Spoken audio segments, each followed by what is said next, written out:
Bismillahirrahmanirrahim. Assalamualaikum warahmatullahi wabarakatuh. Perkenalkan, kami dari kelompok 3, jurusan S1 Manajemen Fakultas Ekonomi dan Bisnis Universitas Negeri Mataram, dengan anggota saya sendiri, lalu Ade Irawan, yang kedua, lalu Budiman Alpandi, yang ketiga, lalu Sulpandi Pratama, yang keempat, Imamul Maulidi Akbar, yang kelima, Kesan Oktavia Ali.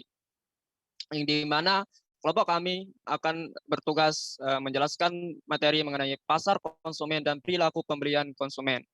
Sebelumnya, ya, sebelumnya di sini sudah tertera beberapa materi pembahasan yang bakalan kami bahas ke depannya. Yang pertama itu definisi pasar konsumen dan perilaku pembelian konsumen. Yang kedua, model perilaku konsumen. Yang ketiga, faktor-faktor yang mempengaruhi perilaku pembelian konsumen. Dan yang keempat, proses keputusan pembelian produk baru. Untuk mempersingkat waktu,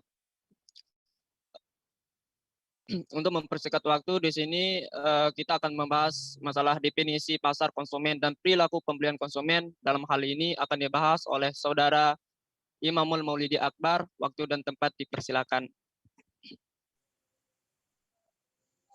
Baik. Terima kasih kepada saudara saya lalu Ade Irawan. Saya akan menjelaskan tentang definisi pasar konsumen dan perilaku pembelian konsumen. Pasar konsumen adalah semua individu dan rumah tangga yang membeli atau mendapatkan barang dan jasa untuk konsumsi pribadi. Pasar konsumen ini merupakan target calon konsumen yang akan kamu targetkan dalam memasarkan produk yang akan dijual.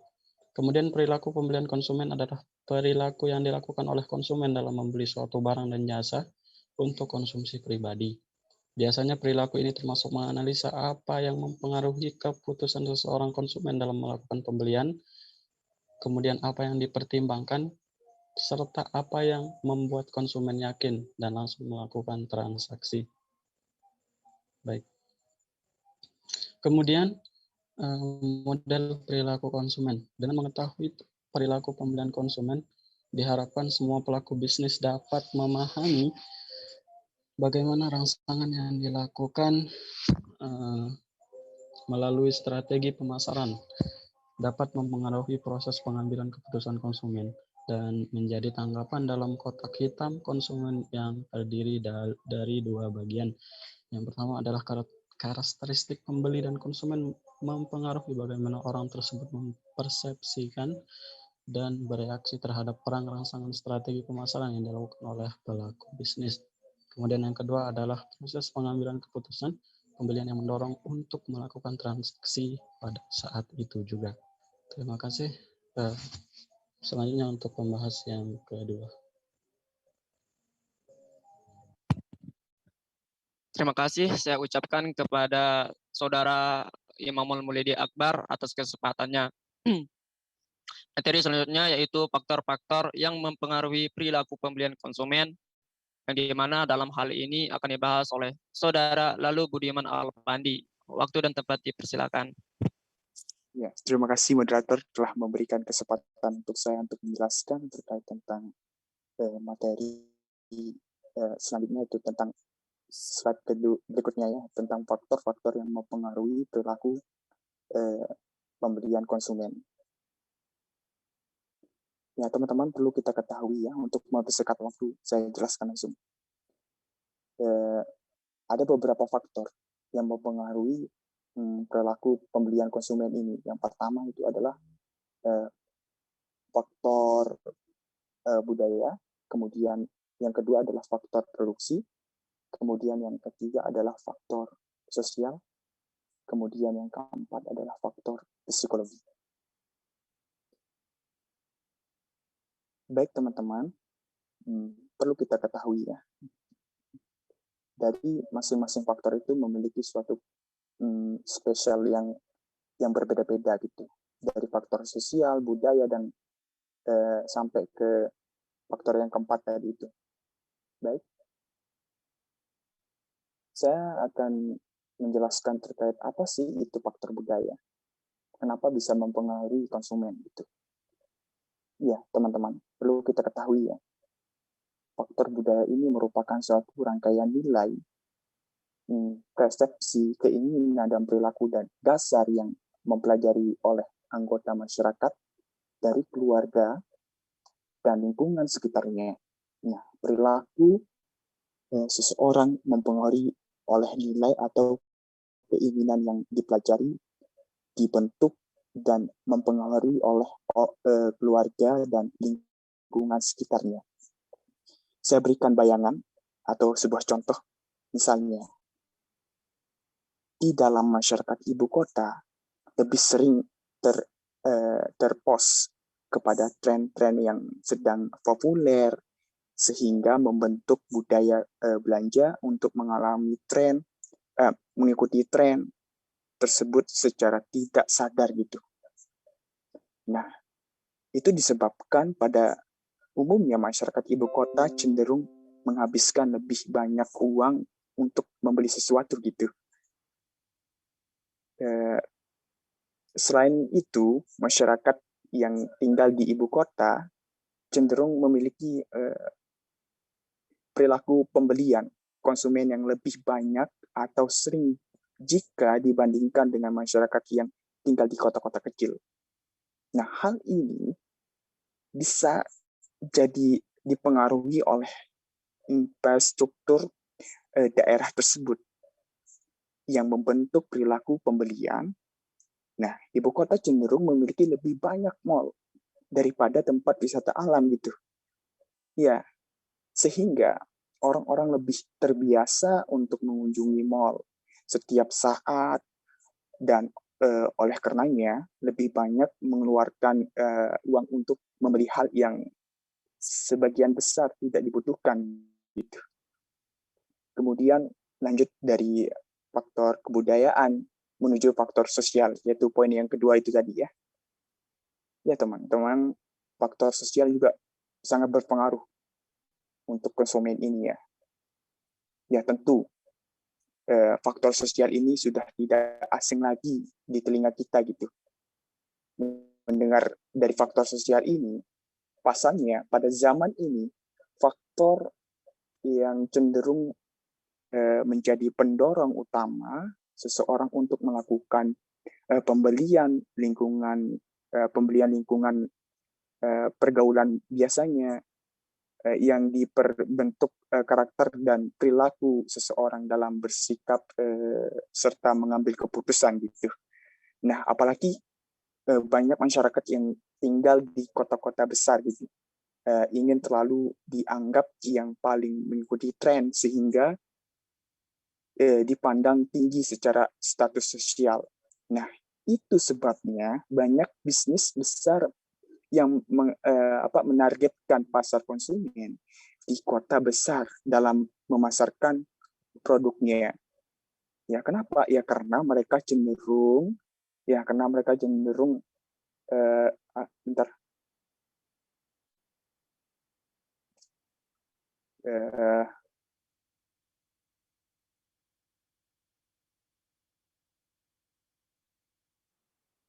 Cek satu. Gimana? Moderator, ada suara saya? Oh ya. Ya, cenderung memiliki proses pengambilan keputusan yang lebih cepat dalam membeli sesuatu gitu. Ya, lanjut ke poin yang ketiga, yaitu faktor pribadi. Nah, selain faktor sosial, faktor pribadi juga sangat mempengaruhi dari konsumen ini ya teman-teman.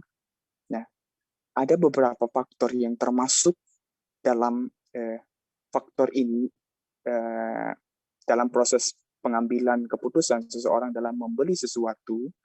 Ya, bisa kita misalkan ya, kita berikan contoh sebagai berikut ya. Misalkan ada 5 contoh ini yang saya berikan. Yang pertama itu adalah dari segi faktor pribadi. Misalnya yang pertama, umur dan tata siklus hidup gitu. Umur dan tata siklus hidup. Yang kedua yaitu pekerjaan.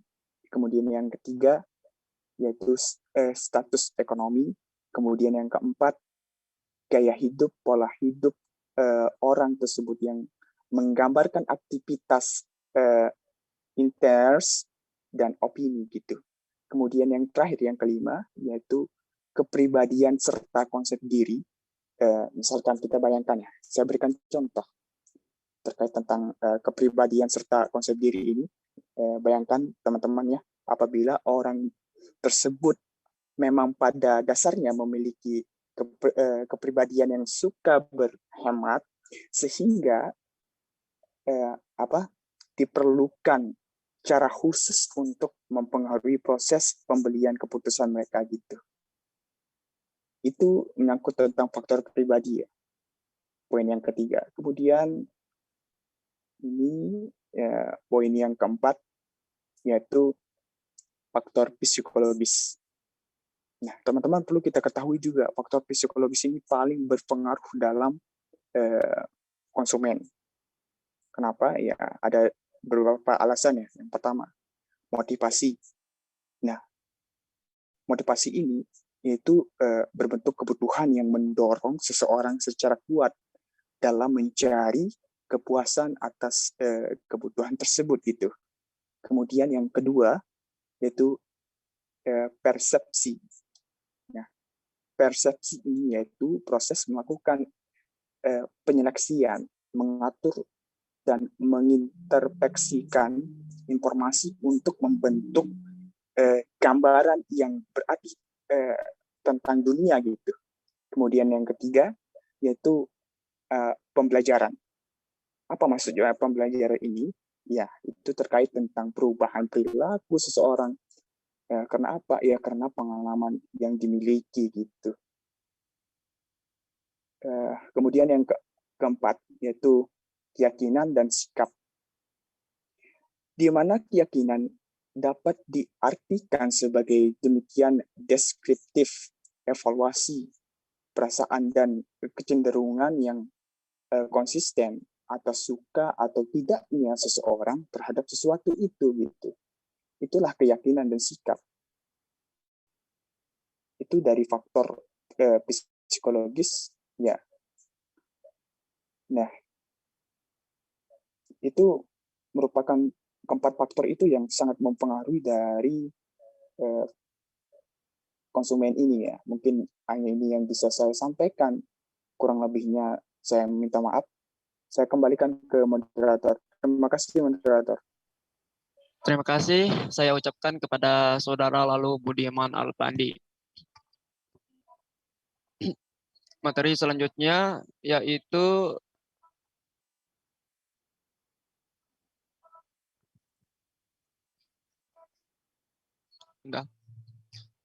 materi selanjutnya yaitu sambungan dari beberapa faktor-faktor yang dimana dalam hal ini akan dijelaskan oleh Saudara Lalu Kesan Oktavia Ali. Waktu dan tempat dipersilakan. Terima kasih saya ucapkan kepada moderator. Kedengaran suara saya? Jelas? Baik. Seperti yang dijelaskan sebelumnya oleh saudara saya, yaitu saudara Lalu Budiman Alpandi, selain faktor-faktor yang telah disebutkan tersebut, terdapat juga tipe perilaku pembelian konsumen yang perlu dianalisa oleh kita sebagai perilaku bisnis atau sebagai pelaku bisnis. Ada 4 tipe perilaku pembelian seperti yang dijelaskan pada poin-poin di bawah ini. Yang pertama yaitu perilaku pembelian kompleks. Pada tipe ini, perilaku pembelian konsumen memiliki ciri-ciri adanya keterlibatan konsumen yang sangat tinggi dalam membeli dan adanya persepsi yang signifikan mengenai perbedaan di antara brand. Konsumen bisa saja akan terlibat secara mendalam ketika membeli produk tersebut berisiko, jarang dibeli dan mahal. Biasanya, konsumen pada tipe ini akan mempelajari banyak hal tentang produk tersebut sebelum membeli. Untuk dapat menarik perhatian konsumen, tipe ini harus mempelajari bagaimana cara membedakan fitur-fitur brandnya. dan mendeskripsikan manfaat dari brand yang dimiliki dengan tulisan atau bahasa yang mudah dipahami. Selain itu juga, pelaku bisnis harus terus memotivasi karyawannya agar dapat mempengaruhi pemilihan akhir. Kemudian poin yang kedua yaitu perilaku pembelian pengurangan disonasi. Kebalikannya dengan perilaku pembelian kompleks. Pada tipe perilaku pembelian ini, konsumen memiliki keterlibatan yang tinggi dalam pembelian yang mahal, berisiko atau tidak sering, tetapi melihat sedikit perbedaan antara brand. Contohnya, saya kasih contoh seperti konsumen yang ingin membeli karpet memiliki keterlibatan yang tinggi karena harga mahalnya, sehingga cenderung mencari tahu tentang barang tersebut terlebih dahulu. Namun konsumen tipe ini juga banyak beranggapan bahwa brand karpet lain memiliki kualitas yang sama dalam kisaran harga yang sama juga. Kemudian poin yang ketiga yaitu perilaku pembelian kebiasaan. Konsumen pada tipe ini biasanya yang tidak ingin dipusingkan dengan pilihan bahan atau pilihan baru, dan cenderung hanya akan melakukan pembelian pada brand yang telah dikenal atau dirasa cocok. Misalnya, garam. Konsumen cenderung hanya pergi ke toko lalu, kemudian mengambil satu brand atau merek. Hal ini biasanya terjadi karena kebiasaan, bukan karena kesetiaan terhadap brand atau merek tersebut. Kemudian poin yang keempat, atau poin yang terakhir, yaitu perilaku pembelian pencarian variasi. Tipe yang terakhir ini merupakan tipe konsumen yang memiliki keterlibatan rendah, akan tetapi mempersepsikan adanya perbedaan merek yang signifikan. Pada tipe ini, konsumen seringkali akan beralih merek. Misalnya, ketika konsumen ingin membeli kue, konsumen tipe ini terkadang memilih kue tanpa banyak pertimbangan, namun kemudian akan mengevaluasi brand atau merek kue tersebut ketika sedang mengonsumsinya. Ada kemungkinan besar bahwa konsumen tersebut akan memilih brand lain ketika ingin membeli kue kembali karena mengalami kebosanan atau hanya sekedar untuk mencoba sesuatu yang berbeda. Peralihan merek ini terjadi hanya karena keinginan untuk mendapatkan variasi, bukan karena ketidakpuasan. Sekian, itu hanya itu saja yang bisa saya sampaikan mengenai kelanjutan dari faktor-faktor perilaku pembelian konsumen. Terima kasih, saya kembalikan ke moderator. Terima kasih saya ucapkan atas kesempatannya. Materi selanjutnya yaitu proses keputusan pembelian produk baru, yang di mana dalam hal ini akan dijelaskan oleh Saudara Lalu Sulpandi Pratama. Waktu dan tempat dipersilakan. Baik, saya ucapkan terima kasih kepada moderator yang telah memberikan saya kesempatan untuk menjelaskan materi selanjutnya, yaitu proses keputusan pembelian produk baru. Perlu dimengerti bahwa seseorang memiliki proses keputusan pembelian dengan tahapan-tahapan tertentu sebagai berikut. Yang pertama ada kesadaran. Tahap ini merupakan tahap di mana konsumen tahu akan produk baru tetapi kekurangan informasi yang lebih jelas dan detail tentang produk tersebut. Lalu yang kedua ada ketertarikan. Konsumen mulai mencari informasi lebih lanjut tentang produk baru yang tersebut. Lalu yang ketiga ada evaluasi. Tahap di mana konsumen mempertimbangkan apakah dengan mencoba produk baru tersebut adalah hal yang masuk akal. Lalu yang keempat ada percobaan. Konsumen memutuskan untuk mencoba produk dalam skala yang kecil untuk mengetahui apakah nilai produk dan pengalaman, kualitas, rasa sesuai. Lalu yang kelima ada pengadopsian. Tahap akhir di mana konsumen menentukan apakah akan menjadi pemakai atau tidak. Mungkin hanya itu materi yang dapat saya sampaikan. Saya kembalikan kepada moderator. Terima kasih. Terima kasih. Saya ucapkan kepada Saudara Lalu Sulpandi Pratama atas waktu penjelasannya. Dengan berakhirnya pembahas pertama atau pembaca terakhir, maka berakhirlah pembahasan kita pada malam hari ini. Namun sebelum kita mengakhiri pembahasan kita, lebih baiknya saya selaku moderator akan membahas atau membaca kesimpulan. Kesimpulannya dari pembahasan yang tadi adalah perilaku pembelian konsumen adalah perilaku yang dilakukan oleh konsumen dalam bentuk membeli suatu barang dan jasa untuk konsumsi pribadi, yang dimana di dalamnya terdapat faktor-faktor yang mempengaruhi perilaku pembelian konsumen seperti faktor budaya, faktor sosial, faktor pribadi, dan faktor psikologis. Mungkin hanya ini yang dapat kami sampaikan, kurang lebihnya mohon maaf. Assalamualaikum warahmatullahi wabarakatuh.